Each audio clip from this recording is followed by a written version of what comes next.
Hola, ¿qué tal? En esta ocasión, en el taller de ajedrez San Luis, vamos a revisar el tema de fases de una partida.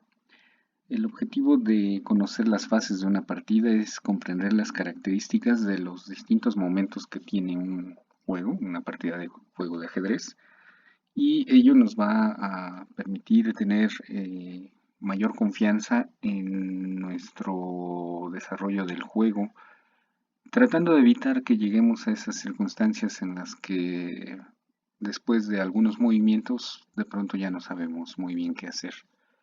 Para tener una idea clara de qué movimiento podría seguir o continuar con nuestro juego, necesitamos tener un plan, y la manera más general de hacernos de un plan es pensar en los objetivos de lo que queremos conseguir con nuestros movimientos. Así pues, conocer las distintas fases de la partida nos va a permitir darnos una idea de ciertos objetivos que podemos buscar. De entrada podemos ver que la partida se divide en tres fases o etapas. No todas llegan a cumplir las tres fases. A veces, por ejemplo, cuando vemos mates muy rápidos, como se llaman miniaturas de partidas, ni siquiera pasan de la apertura de esas partidas. A veces los mates se dan en el medio juego, estadísticamente es en la fase en la que más mates hay. Y finales es las últimas, el conjunto de las últimas jugadas en las que ya tenemos muy poco material. Vamos a comenzar entonces definiéndolas, pero sobre todo lo que nos interesa es distinguir cuándo estamos dentro de una apertura o cuándo ya pasamos al medio juego. Va a ser muy importante que independientemente de la corrección de nuestro cálculo o la corrección de nuestro juego, por ejemplo, estamos aprendiendo aperturas y entonces comenzamos con bien los movimientos y de pronto nos equivocamos. Más allá de hacer bien lo que estamos tratando de desarrollar, en primera instancia vamos a tratar de saber qué estamos haciendo. Si nosotros sabemos qué estamos haciendo, entonces va a ser más fácil corregir lo que estemos haciendo mal, que si estamos haciéndolo mecánicamente y ni siquiera tenemos idea de por qué lo hacemos. Una forma entonces de distinguir cuándo estamos en la apertura, cuándo en el medio juego, o cuándo del medio juego ya pasamos a finales, va a ser precisamente por los objetivos de la fase.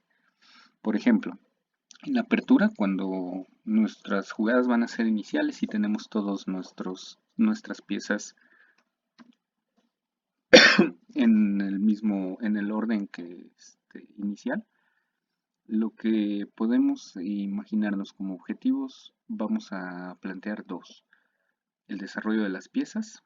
En este caso, por desarrollo vamos a entender el movimiento desde la casilla inicial de nuestras piezas menores hasta una casilla en donde ya esté amenazando las casillas del territorio contrario. Por ejemplo, este alfil, que ahora está en G5, inicialmente estaba en C1. Al desplazarse a la casilla G5, ya comienza a amenazar casillas del territorio contrario. Este caballo, por ejemplo, este caballo de acá, está defendiendo al alfil de G5 y también podría ya sea saltar aquí a la casilla E5 o defender el avance del peón de E4 a E5. Es decir, si observamos, los dos caballos y los dos alfiles de blancas están activos porque tienen una actividad dentro de nuestro plan de ataque al rey. Hasta la dama, por ejemplo, al estar en D2, ya tiene una actividad al defender al alfil. ¿Qué pasa, por ejemplo, con las piezas negras? Hay dos piezas que están desarrolladas, un alfil y un caballo, y hay dos, un caballo y un alfil, que no están activadas. ¿Por qué no están activadas? Por ejemplo, observemos al alfil de C8. El alfil de C8, podríamos decir, está defendiendo al caballo de D7. El problema es que a este caballo nadie lo amenaza. En cambio, podemos observar que negras se dedicó a mover los peones, de tal manera que este, por ejemplo, es un peón que está indefenso porque no hay nadie que lo pueda cubrir. Ni el caballo, ni el alfil, ni la torre, ni la dama pueden cubrir a este peón. Este alfil entonces tendría una actividad mayor, digamos, en la casilla B7 porque podría estar defendiendo a este peón. En su casilla inicial no está haciendo un trabajo que podría estar haciendo si lo activáramos. Entonces, si comparamos, las piezas blancas están activas, las piezas negras no están activas. Un primer objetivo entonces que podemos buscar en los primeros movimientos de nuestra partida va a ser activar las piezas, llevarlas a un lugar en el que puedan significar una amenaza para las piezas contrarias, cuidando siempre de que si las ponemos ya en actividad, siempre estén protegidas, ¿no? Por ejemplo, aquí a este alfil, si el alfil de la casilla E7 se lo comiera, el caballo podría comerse a ese alfil, y si la dama se lo comiera, la dama blanca se comería a la dama negra. Es decir, en esta circunstancia, negras no va a intentar comerse a este alfil porque saldría perdiendo. Podemos dejar entonces a este alfil ahí, con esa actividad. Si no estuviera la dama, entonces si la dama, por ejemplo, se mantuviera en D1, tenemos a este alfil en G5, el alfil de E7 se lo podría comer, el caballo se comería ese alfil, y la dama entraría comiéndose al caballo y nosotros habríamos perdido dos piezas y negras solo una. El cambio le convendría a negras. Entonces necesitamos activar nuestras piezas, pero siempre tratando de que estén en un lugar seguro. El otro objetivo podría ser asegurar al rey, que normalmente lo hacemos mediante el enroque. Ya sabemos cuando no hemos movido al rey ni a las torres, o a una de las torres, que es con la que vamos a enrocar, podemos hacer este movimiento.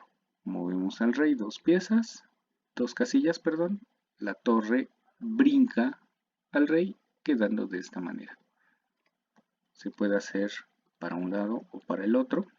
Si se hace de este lado se llama enroque corto, si se hace de este lado se llama enroque largo.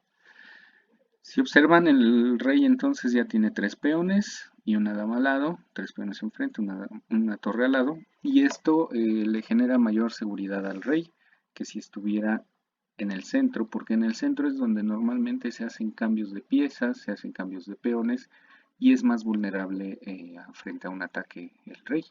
Por ejemplo, este rey ahorita es más vulnerable que el rey blanco. Si nosotros observamos, ya cumplimos con nuestros dos objetivos: desarrollar las piezas, porque ya mis piezas, las blancas, por supuesto, están desarrolladas y mi rey está seguro. ¿Y ahora qué? Nos podemos preguntar. Bueno, justo por eso, porque nos preguntamos ahora qué, es que entendemos que ya pasamos a la siguiente fase, que es el medio juego. En el medio juego ya no vamos a buscar lo que se cumplió ya en la apertura. En el medio juego, que es la segunda fase de la partida, lo que vamos a buscar va a ser atacar al rey de tal manera que podamos darle jaque mate, y si no es posible darle jaque mate, por lo menos vamos a buscar intercambiar piezas de modo que obtengamos alguna ventaja.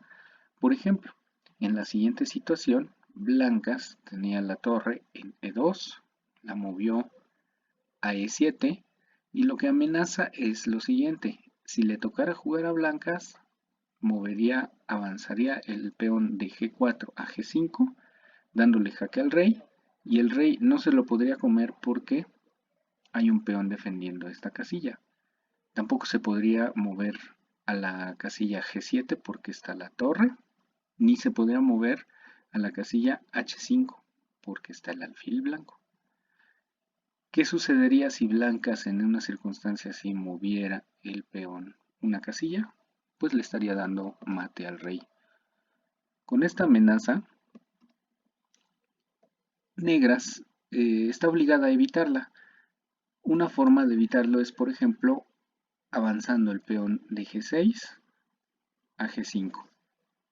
Con ello, Se evita el mate porque si vamos a suponer frente al avance del peón G6 a G5, el avance del peón negro, blancas podría comer con su peón, pero al comer con el peón de F4 ya nadie lo estaría defendiendo y obvio se comería al peón, daría jaque al rey, pero el rey sí se lo podría comer. No es lo mismo que si avanzáramos con blancas el peón de G5 a G5, porque este peón estaría defendido por este. Pero si negras avanza este peón a G5 y blancas come con el peón de F4, entonces el rey sí se lo podría comer. Por otro lado, incluso si quisiéramos pensar en opciones para el rey, al avanzar el peón de G6 a G5 le está dejando esta casilla para que el rey pueda huir. Afortunadamente para negras no va a ser mate en esta partida ahorita porque va a avanzar este peón. El problema es que al avanzar este peón, obligado porque tenía que quitarse el mate, ya no pudo evitar el ataque de esta torre a este alfil. Entonces, una vez que negras avance su peón para evitar el mate, bien podría comer dando jaque o comerse al alfil inmediatamente. ¿Qué sucede entonces? Si observan, tenemos ahorita dos torres blancas, un alfil y cuatro peones. Negras tiene una torre, un alfil y un caballo, más cuatro peones. Podríamos decir que tienen solo una desventaja de calidad porque negras tiene un caballo en lugar de una torre.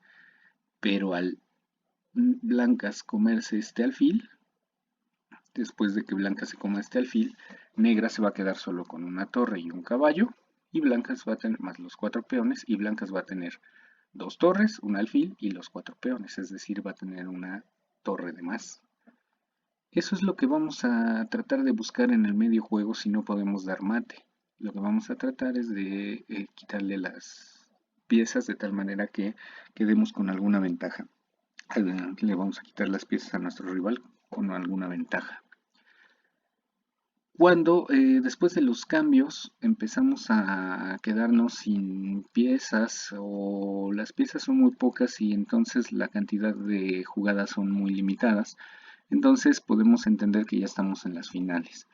Los objetivos de finales ya no van a ser los mismos que los del medio juego porque, por ejemplo, en la siguiente posición, aquí un alfil, un peón y un rey no son suficientes para darle mate al rey de manera obligada. Le podemos dar mate solo si negras mueve muy mal su rey. Pero en este caso, si negras, por ejemplo, huye primero a la casilla 7 y luego a la casilla F8 y luego a G7 y H6, nosotros no tendríamos oportunidad de obligarlo, de encerrarlo, y no le podríamos dar mate solo con el alfil y el peón. ¿Qué plan entonces podemos imaginarnos si ya no tenemos suficientes materiales para darle mate al rey? Por ejemplo, cuando tenemos un peón, el plan puede ser promocionar un peón. Quizá al imaginarnos cómo promocionarlo, nos dimos a la tarea de avanzar el peón y pudimos haber entregado el alfil. Por ejemplo, en una circunstancia así, entregamos el alfil para poder avanzar y nos quedamos con una dama y un rey. Entonces nos vamos a hacer la pregunta, ¿sería suficiente una dama y un rey para darle mate a un rey que está solo? Si nosotros respondemos afirmativamente es porque necesitaríamos saber cuáles son los pasos necesarios para hacerlo. Si se dan cuenta, hay tan pocas piezas que son relativamente limitadas las posibilidades de movimientos de blancas con respecto a que si tuviera cuatro peones y dos torres y un alfil y un caballo, ¿no? Habría más posibles jugadas.